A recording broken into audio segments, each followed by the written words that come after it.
You wanted the best. You've got the best podcast. The hottest podcast in the world.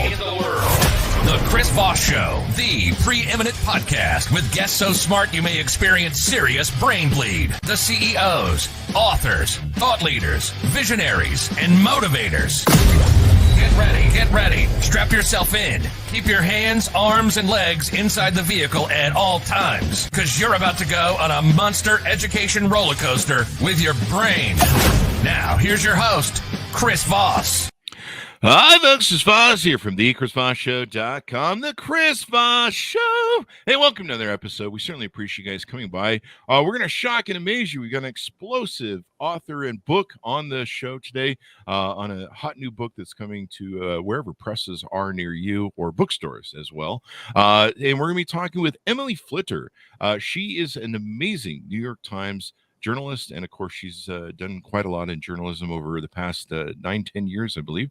We'll get into that and her history and this amazing book that's coming to you. But in the meantime, refer the show to your family, friends, and relatives. Remember, the Chris Voss Show is the family that loves you but doesn't judge you, at least not as harshly as your family does. Go to goodreads.com/Chris Voss. Go to youtube.com/Chris Voss. The big LinkedIn groups, the big LinkedIn newsletter, all the things we do over there on LinkedIn as well. Check that out. And we're also, we're trying to post stuff on TikTok. We're trying to be cool. So help us out over there. Give us some likes and help us be cool. If you have any tips on how to be cool, let us know, because I'm still working on it. Anyway, she is the amazing author of the newest, hottest book that's coming out on October 25th, 2022. And of course, guess what? That's today, folks. Where did this year go? We interviewed somebody yesterday who's got a book coming out in January 2023. Crazy, man. This year just went right by me. But you want to order up this book today, hot off the presses. The White Wall, How Big Finance Bankrupts Black America. Emily Flitter is the author. She'll be on the show with us today. She is a woman who covers... She is a woman who covers for the New York Times banking, Wall Street, and for the New York Times. Before that, she joined in 2017 the New York Times. She spent 8 years at Reuters writing about politics, financial crimes, and the environment. She's the author of this amazing new book. Welcome to the show, Emily. How are you doing? I'm doing great, Chris. I'm really happy to be here. Thank you so much for having me. Thanks for coming. And I kind of threw the thing there because I said she's with the New York Times, and then at the end of the bio line it says the New York Times, and I'm like, I screwed it up. So there you go. Anyway, welcome to the show. I think we're still in Monday game. Give us your .com so people can find you on the interwebs, please. Well, you can find me on Twitter at the handle Flitter on Fraud. There you go. Flitter on Fraud. I like that. So what motivated you want to write this book?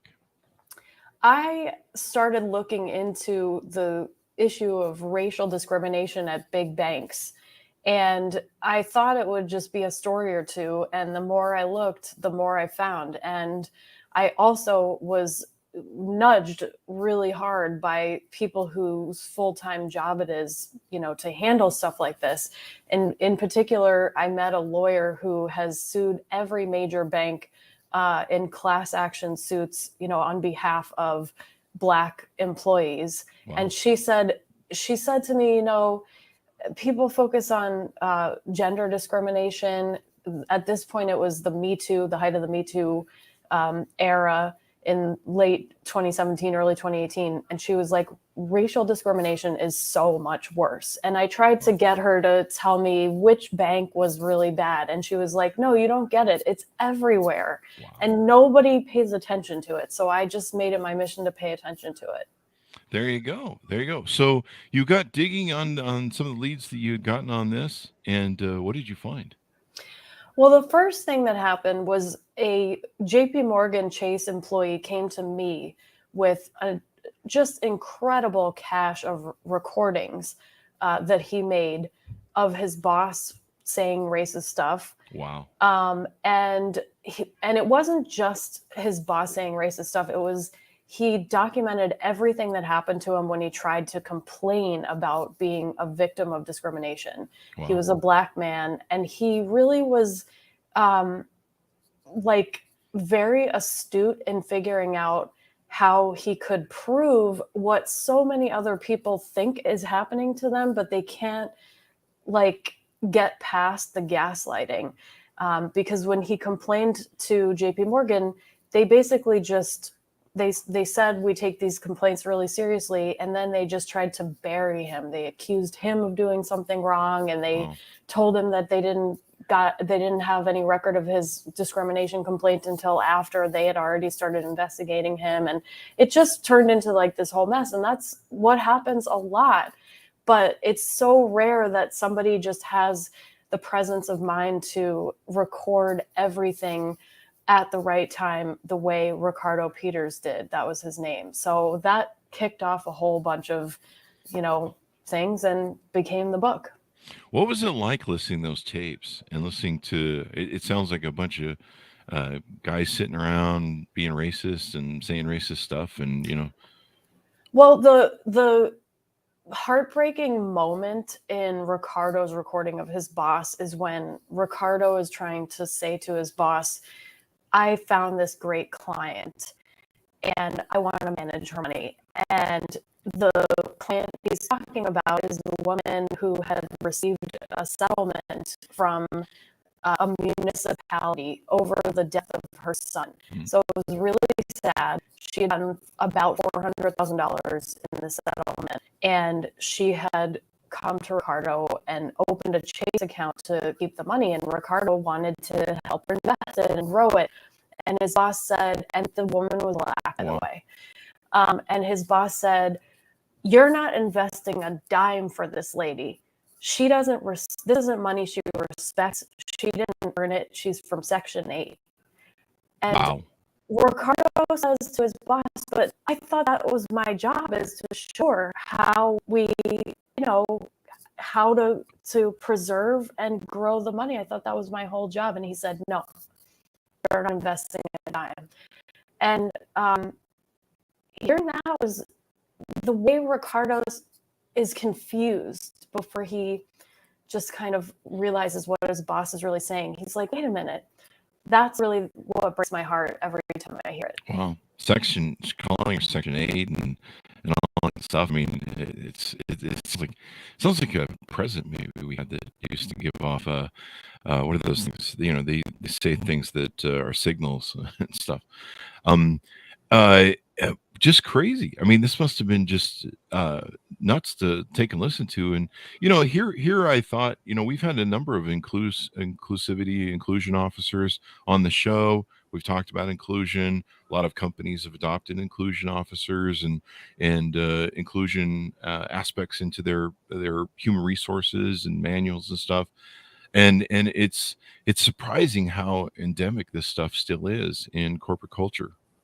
Well, it's funny that you talk about the steps that companies have taken, because that's in a way part of the problem. Wow. Here's the problem. We don't acknowledge the reality that racism is alive and well and embedded in our institutions. And because we don't acknowledge that problem, we end up almost pantomiming solutions to something that we're not even really willing to talk about. And that pantomime can actually hurt. Mm-hmm. And so one of the things that I learned about in doing this book is that companies want to be able to say that they have policies and procedures in place to prevent racism. They want to say we have zero tolerance for racism. But actually saying that is way more important to them than implementing those policies. In fact, what the real policy is when they implement it is just incredible defensiveness that hurts the victim of the discrimination and just protects the company with a kind of a scorched earth result. Yeah. Did some of the tapes sound like, some sort of Wolf of Wall Street sweatshop sort of crap going on? I can see why you would imagine that. Yeah. And there is a recording that I write about in the book where a bank in the South, the name of the bank right now is Cadence Bank. Its previous name was Bancorp South. They were being investigated by the Justice Department for redlining. Wow. They didn't want to make mortgages to Black people. Really, really simply, they did not want to. And somebody actually recorded a room full of loan officers talking to their boss, and the way that you imagine saying things like, they need to pay their bills on time, ha ha ha. And somebody saying like, well, don't say the N word. And so, yes. So the short answer is, and we're not talking 50 years ago. We're not even talking 10 years ago. This is what happens even now. The JP Morgan recordings didn't show that. But that doesn't, that's actually another point I'd like to make. There's the cartoonish racist stuff that everybody wants to imagine, but there's all kinds of other stuff that's just as bad. And just because people aren't saying the N word or saying some other horrible thing doesn't mean that there isn't a racist or biased, force that's present and that's hurting people. Yeah, the gentleman who recorded those recordings, they probably didn't say what they say back in the boys' room when they all get together, because he was witnessing it in front of them. I know how sometimes people will be on their best behavior when they're around other folks, but then they'll get back with the boys and they'll just start hating on people. We had and start saying, the quiet part out loud. We had Eddie Glaude Jr. on the show a couple of years ago, and we talked how endemic racism is between our freeways, our neighborhoods, the way they're set up. Just it's going to take hundreds of years to just unravel this all, even once we get to a point where we can, take on racism on the head and prejudice. It's so everywhere. And, I had a mortgage company for 20 years. In Utah, redlining was a big thing, equal credit, equal loaning, all that sort of good stuff. And I was a real estate agent for 6 years. That was a big deal. They always have to teach us about redlining, and you learn about how these banks, going back to Jim Crow, would redline, of course, help create these areas of poverty in these neighborhoods, and between commercial and residential, everything with racial division. And it's just extraordinary.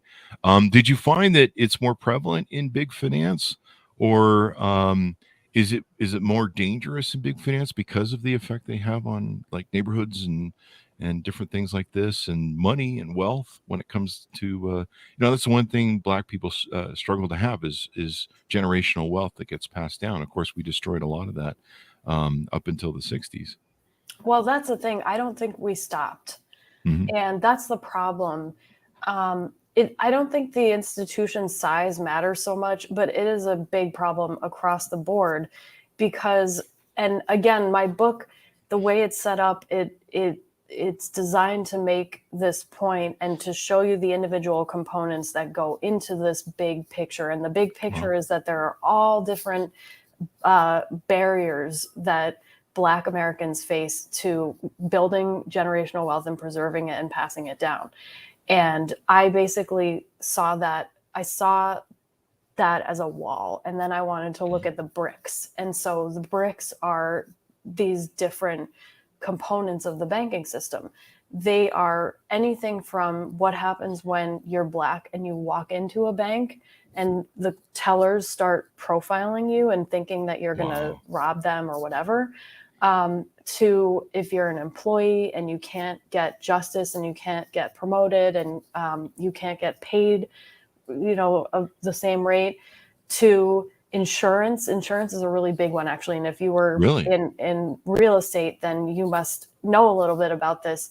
Insurers don't write policies that are equal everywhere. They have their bad neighborhoods. So if you're living in one of those neighborhoods that they've decided has like a lot of fraud or is of low value, you're often living in a majority Black neighborhood. They have been devalued since the Jim Crow era. And even though redlining is illegal, insurers actually still do it all the time. They just don't, they don't have like a policy that says we're redlining, but the effects of what they do are very similar. And then they also really, really make it hard for Black insurance claimants to get paid. So if you have an insurance policy and you try to make a claim, you're going to get questioned, sometimes deposed under oath about what really happened, because it's just such a it's an industry where there's a lot of discretion that's left up to individuals, and their own racial biases come out, and they make it really hard for people to collect the money that they are owed. So that's another way that it's really hard to build and keep generational wealth if you're Black. That's extraordinary. I have Black friends, and they talk about how every day they go through, just 10s, 20s. They understand what's going on. They understand, they can feel it. They understand when they come across someone who's racist, and they see the game that's being played, and it stacks, and it's frustrating. They'll talk to me about how frustrating it is, and how maddening it is. And of course they can't, one of my friends talked to me, and he said, I can't flip out like you guys do. I can't, when it becomes too much, I can't go full Karen. I can't, flip out, because then if I flip out, then everyone goes, yeah, see, this is why we're racist and prejudiced, because they flip out. And that's what he told me. He goes, I can't do what you guys do. And he goes, it's even more offensive when I see you guys stand up for yourselves and say, no, we're not putting up with this crap. And, if some bank teller gives me a hustle, then, I'm like, I want my money now or whatever. And he goes, we see you guys do it, and we can't act that way, because then if we act that way, then it gets worse. And of course, then, the cops show up, you get tasered, you end up with a foot on your neck, and all the other horrors that we've seen over the last few years with police things. It can really go bad fast. And it does. I mean, you called, there's a lot of Black families that call officers to the home for maybe, a simple domestic thing, and it turns into a loved one dying. So,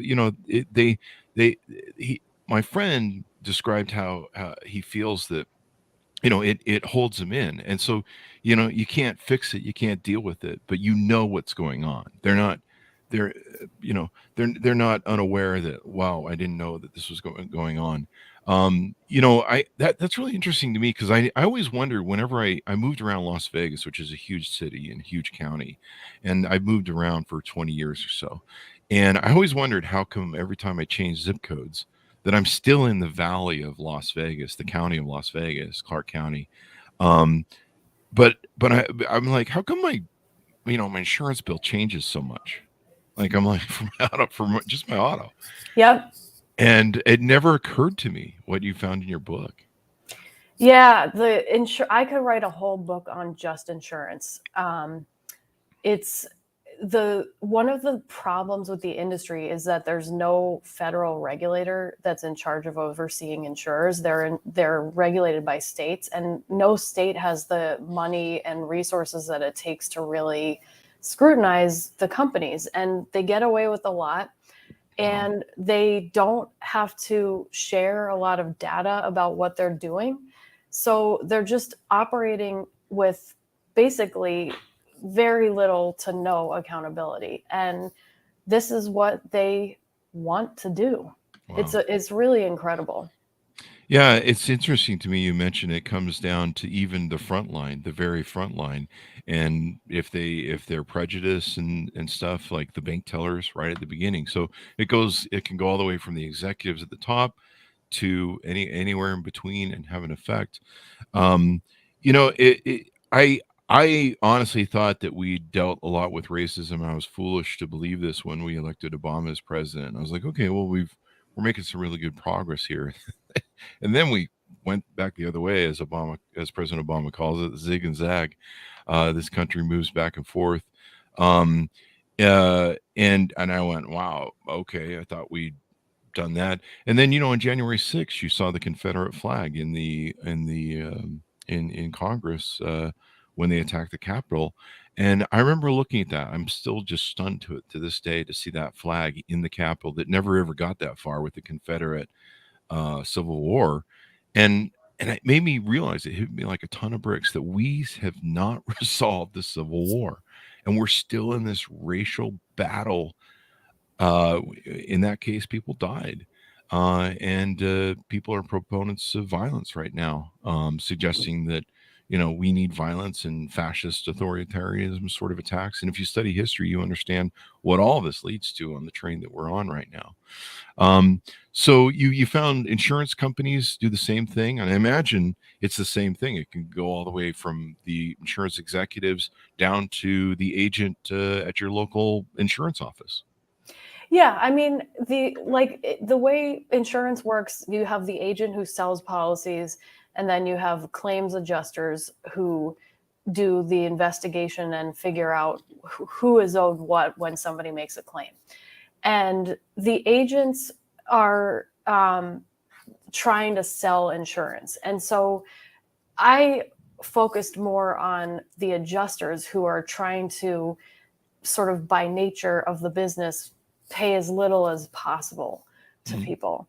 And what I found, as you mentioned, it's not just that it's one person who is biased. It's that the whole system takes the bias that is in most people, and actually exploits it to the company's benefit. Wow. That means that you tell the adjusters, you should be suspicious, and if you think this person is lying, like, really take them to the mat.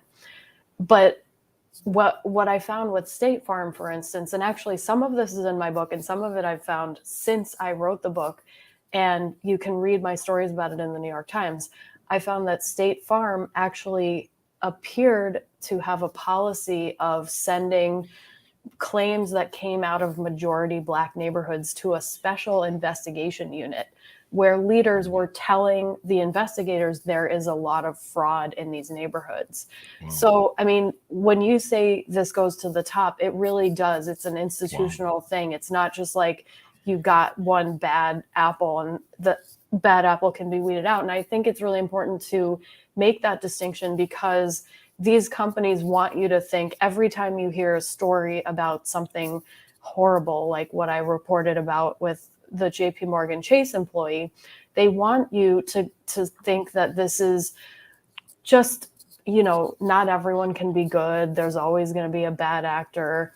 It's not like that. It's not isolated. It happens everywhere. And it won't change unless the leaders of these companies start to realize how embedded this is and take actual steps to change their cultures. Yeah. Do you, I know this is an obvious, this is kind of a question that is obvious, but how many years would you project that it would take to get this out of our system, to clean it up? Does it need regulation? Do you make any suggestions of regulation in the book? How endemic is this to a point that how many years would you project it would take to get it out if we were to go through some sort of policies or some sort of legislation that would fight it? Well, I really think that the companies could do a lot if they actually started to acknowledge the past and the present.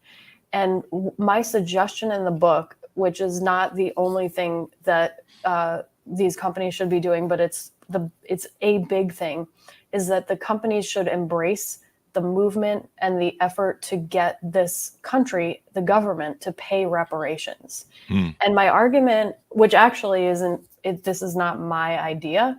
This is the idea that I embraced after doing a lot of reporting.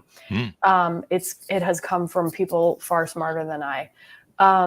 The thinking is, if corporate America embraces reparations and lobbies for it as a concept and as a program, then you will have real power and real money behind it, and you can actually get legislation passed. What I also believe is that you can change the cultures internally of the companies if the company's public position has to support reparations. The company is going to have to explain to its employees why it's doing that. And there's so little understanding of why we need reparations. There's so little understanding of our history that just having to publicly accept that position, stand up for it, and turn around and explain it to your employees, I think would go a long way to changing the culture at these companies. And so I guess to answer your question, I'm not going to put a number on it because I have no idea. But I don't think that this is something that's intractable. I don't think it's going to take hundreds of years or even decades. I think we could make a lot of big changes really quickly. But first, we have to cut the crap. You know what I mean? We have to stop bullshitting ourselves. Yeah, we definitely do. And your book helps bring shine a light to that.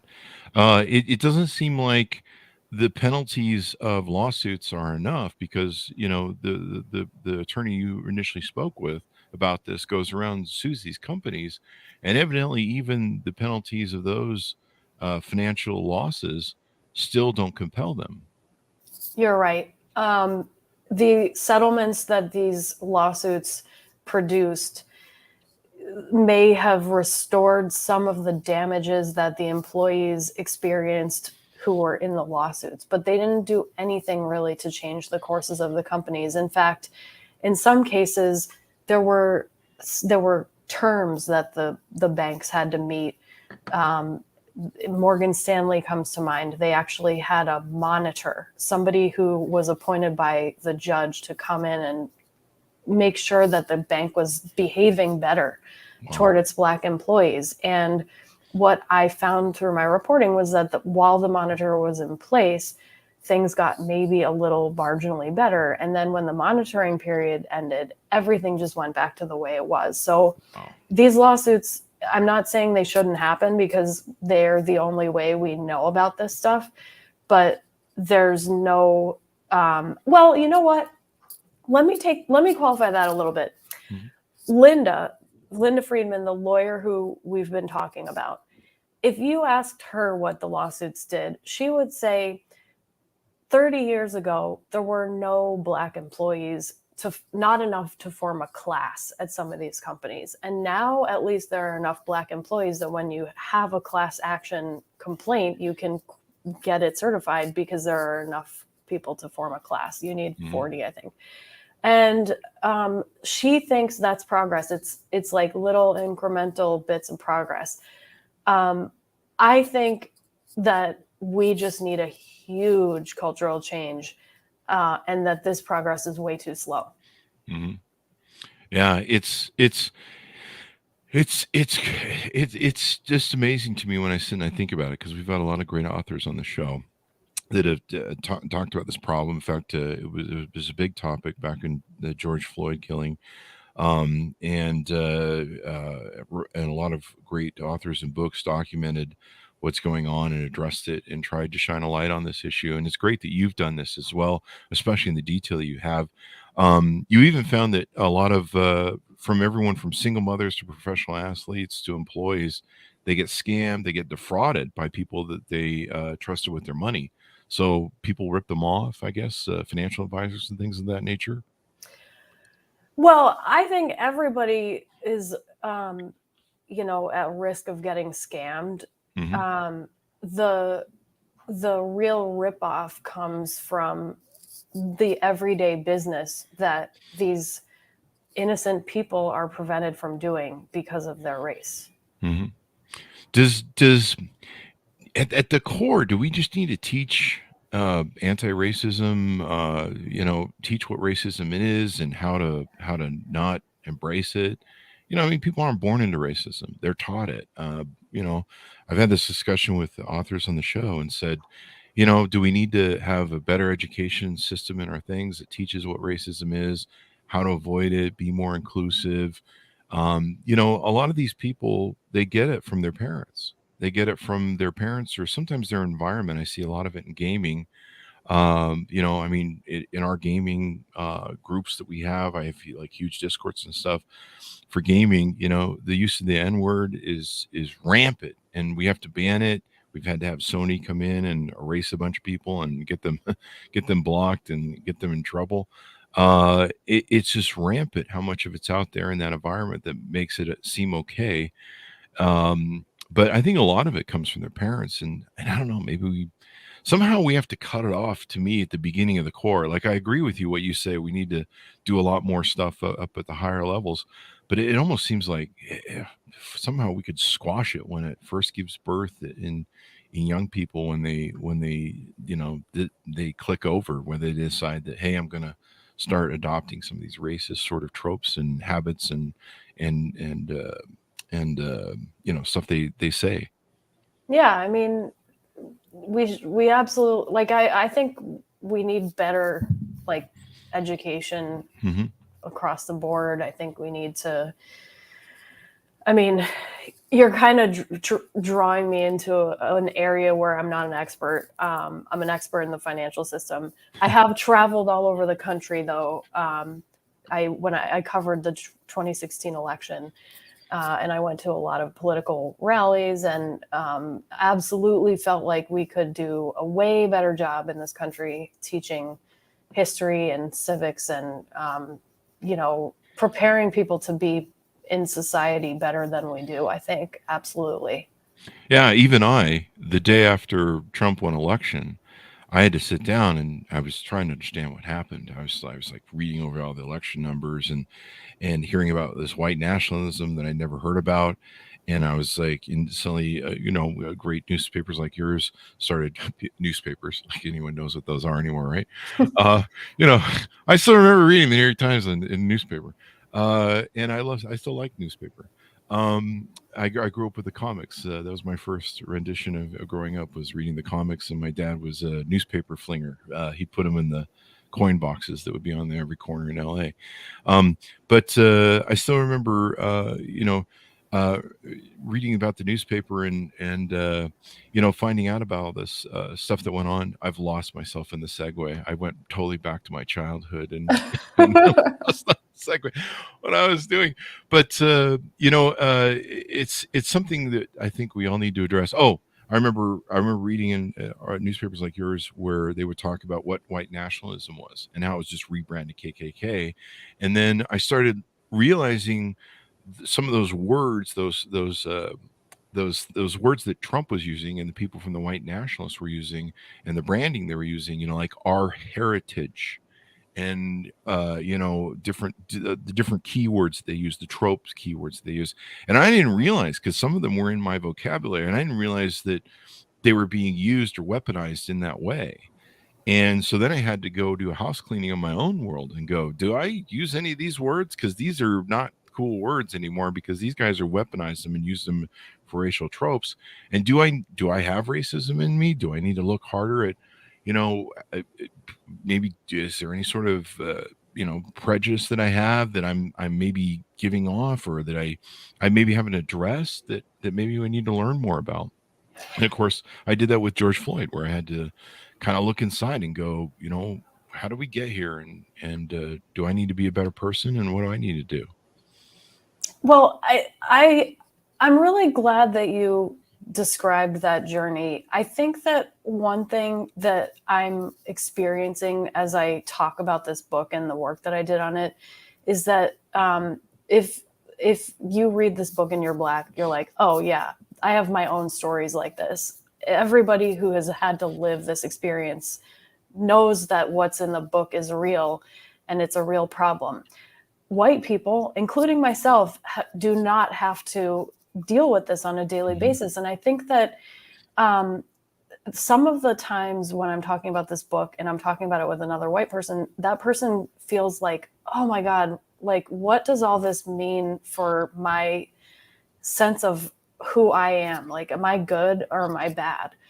And I don't think that we need to dwell on trying to label good and bad people. I think we need to turn our attention away from ourselves and onto the people who suffer this unfortunate reality, and just think more about their experiences and what can we, like, the more we think about that, the more we can see ways where we can be more compassionate. Because on the flip side, I don't think anyone who is racist goes around thinking like, oh yeah, I'm a racist. Like, I've met a lot of people who like are totally racist and they're like, no, I'm not a racist.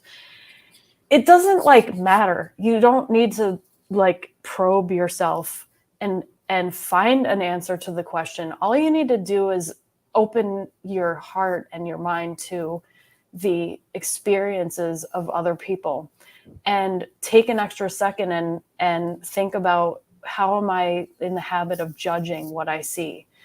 And if I stop with the judgment, you know, for an extra second, is that going to make this, whatever situation I'm in, better? Is it going to diffuse a conflict? Is it going to make me a more compassionate person?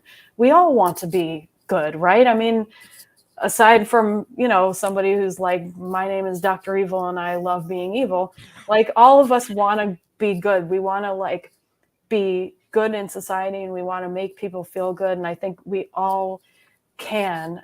And the more we just think about other people, especially people who are, like I said, victims of this oppressive system, the better we can all be, I think. Yeah. I totally agree with you. It broke my heart when my friend told me kind of his experience in depth of what it's like to go through every day. And he's like, sometimes it's hundreds of times a day, Chris. It can be something, a casual comment someone says to me. It could be, like a bank teller. It could be some sort of thing. You have to live in constant fear of calling the police or interactions with the police officer. I recently had a conversation with a friend of mine who, he sent me some videos about some nuttiness with the coronavirus vaccination and stuff. And I had to say, hey, dude, that's some nutty conspiracy stuff you got there. Don't listen to that. And the interesting thing was, he cited to me, he goes, well, there was some Philadelphia experiments 10 or 20 years ago. I'm not sure what he referenced on black people. There was, of course, the thing in the 50s or the 60s where they did experiments and, other horrific medical things that you can cite throughout history, sadly. And that was leading him into a place where he was buying into some really conspiracy stuff that's probably also racially manipulative as to what the idea was pushing. And of course, the black community has suffered probably the worst from the coronavirus and all the fallout that comes from it. And, them not getting vaccinated, or health-wise, them not seeking medical help. So, it spreads, and it's so endemic and so thick in our society. But I think you're right. We all need to have a better understanding, better empathy for each other, and try and just make the world a better place. Lastly, as we go out, I'm sure you probably reached out to JP Morgan Chase, BlackRock, Wells Fargo, some of the other people who write about in the book. What were some of the responses that you got? Well, I, of course, went to every institution that's mentioned in the book with every piece of information that's about them and asked for their response. And there were some pieces of information that they didn't respond about on the record, in a way that I could say what they said. Mm-hmm. And there were other responses that they gave me that were on the record, and I could put them in the book. And so I'm just going to give you an example, because it really, like, there was a lot to talk about. Mm-hmm. One of the things that I found that I put in the book were these emails that showed JP Morgan Chase tellers racially profiling bank customers who would walk in. And that's how the book starts, is with some of the emails that I read. Mm-hmm. So when I went to Chase and I said, what do you have to say about these emails? I thought that the spokeswoman's response was incredibly revealing. First, she said, we see this a lot in all industries, including the media, where, there's unnecessary racial profiling. Okay, yes. I don't really see how attacking my industry is going to help just your response, but fine, you're right. But then she said, unnecessary use of race descriptors, not in the service of stopping crime, is a problem. And what that really means is, if we have to use race in the descriptor to stop crime, it's not a problem.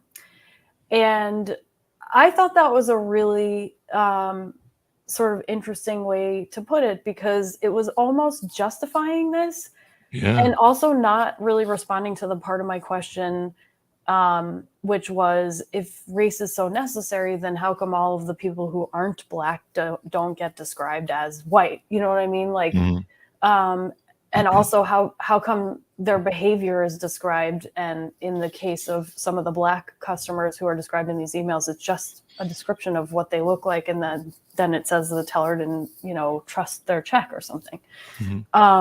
And so I didn't really get a good answer. And I think that really speaks to the problem. That's interesting. It's kind of she kind of gave you is whataboutism the right word? Where it's like, well, everyone does it. Yes. That's kind of like the response she gave. Well, every industry does it. Yep. So why are we bad? And you're just like, wow. Let me ask you this really quickly here at the end. I own a mortgage company for up to 20 years, and I understood all this stuff. I lived in Utah, which is largely predominantly, I think, 97% white. And they have neighborhoods in areas in the state that have that have issues with they're kind of racially charged, and I think they've had some redlining that have gone on there. But I remember looking at my, everyone has to sign the equal rights law page, which I think is good. There's a fair lending page that everyone has to sign by, I think that was put in the 70s or late 60s. But I always thought it was interesting, at the end of all of our loan applications, there was a part there where you had to describe, you had to describe your race, and it was optional. You could just say, I don't want to describe this, but you could describe the race of the person. And I always thought, when this goes to the people who process the loans and approve the loans and stuff, I wonder if, this is, I understand why it's there, because it's good for tracking and, being able to see if fair lending practices and equal rights practices are being done well, and maybe it fights redlining. But I also thought, if you check that box telling me what your race is, and it goes to a processor or a loan application person that maybe is racist, they're going to know who you are. We've already seen too, where I know that my friends in the employment business and some of the inclusion officers that come on, they've found that people will be prejudiced and identify race based upon names on resume applications. Did you find that maybe that had any implication in checking those boxes so they didn't find race? Well, I think you're talking about HMDA data, right? The Home Mortgage Disclosure Act. Mm-hmm. So HMDA is a really important law that says that banks should disclose lots of information about all of their mortgage borrowers whenever they do a mortgage loan or any kind of home loan. And yeah, I think it's good. Like we have to keep track of who's getting what loan. Mm-hmm. And we're not at a point where everybody gets the same terms. It's not fair. And HMDA helps us figure out how unfair it is and helps us track that. So I actually have a section in my book where I talk about the importance of of being aware that when you are building an algorithm now that's supposed to help with credit decisions, that the data that you're feeding into it is actually skewed by all of the past bias that existed in earlier points in time when the data was created. And HMDA is a really good sort of way to track that. There are problems when banks don't report race. It then sort of like sets a baseline for what's okay, that the baseline itself is not accurate. So I didn't find in my reporting that the existence of the HMDA reporting requirement actually caused a problem. In fact, a lot of fair lending folks, you rely on HMDA because they have no other way of knowing how fairly or unfairly any group is being treated. And actually, I would add one more thing to that. There's a really big push by civil rights activists now to get a HMDA-like requirement put in place for business loans, because Black business owners get far less money from banks for in small business loans. They have such a hard time, and you only know this through anecdotal or privately designed studies. You don't know it from government data the way you do with mortgages. So it's just even hard to define the problem. Wow. It'd be interesting to see how this applies to in Silicon Valley. That might be a next book for you if you didn't get into that. Yeah, I have one chapter on AI, but again, like I say in the book, actually in the beginning of the book, there really need to be like 50 books written on this. So I just took the first crack, and I hope there are a lot more to follow. There you go. It's endemic in our society, and each one of us, I think, needs to do a journey of self-analyzation, of empathy, and try and figure out how we can stomp away this beast. I mean, it's kind of like the same for our democracy. Each one of us are stewards of it, and if we're going to make a better world, we each have to work hard to do that within ourselves. And as Bobby Kennedy said in South Africa, each of us has the power to create a wall of a wave that can tear down the mightiest of walls. And so hopefully we can all go through that. But the education is what we need first. And thank you, Emily, for sharing this data and writing this book. And hopefully it will be one of the proponents of change that can get us down that road. Amen, Chris. Thank you so much for letting me talk about the book. I appreciate the opportunity. Thank you, and we appreciate having you on. Emily, give me your .com so people can find you on the interwebs, please. The best place to find me is on Twitter. I'm at Flitter on Fraud. That's my handle, and that has my email address in it too, my New York Times email. There you go. I noticed your recent article, October 24th, yesterday, Kanye West's offensive behavior is kind of interesting. Adidas finally pulled the plug. I think it was today or last night. Yeah. Yeah, there you go. Very interesting. Thank you very much, Emily, for being on the show. Thanks to my audience for tuning in. Go to youtube.com/Chris Voss. Go to goodreads.com/Chris Voss. See everything we're reading and reviewing over there. Order up the book. Share with your friends and family, your book club. Get everyone involved, and let's overcome racism if we can, please, folks. Let's try and make baby steps or get there, and adult steps. However you need to get there, let's take it on the nose. The White Wall: How Big Finance Bankrupts Black America. Order up. It's available today wherever fine books are sold. Thanks for tuning in. Be good to each other. Stay safe. We'll see you guys next time.